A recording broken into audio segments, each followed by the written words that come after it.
Healthy carrot halwa ఎలా చేయాలో చూద్దాం. ఫస్ట్ క్యారెట్ తీసుకొని పీల్ చేసి కడిగి చిన్న చిన్న పీసెస్గా కట్ చేసుకొని ఇందులోకి సరిపడా పాలు పోసి కుక్కర్ మూత పెట్టి విజిల్ పెట్టి ఒక 3-4 విజిల్స్ వరకు వచ్చే వరకు ఉడికించుకోవాలి.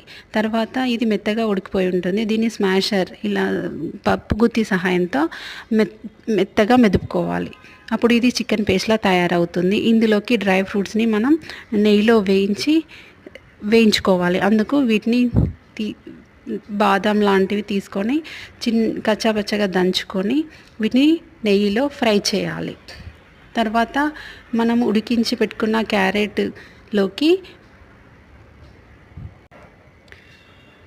చక్కెర, ఇలాచీ పౌడర్ అన్నీ వేసి బాగా కలుపుతూ స్టవ్ సిమ్లో పెట్టి దీన్ని కలుపుతూ ఉండాలి, లేదా కింద అడుగున అంటుకుంటుంది. ఇది మెత్తగా దగ్గర పడే వరకు ఉడికించిన తర్వాత ఇందులోకి మనం వేయించి పెట్టుకున్న డ్రై ఫ్రూట్స్ వేసి కలిపి వేడిగా కానీ చల్లగా తింటే చాలా బాగుంటుంది. Please subscribe my channel.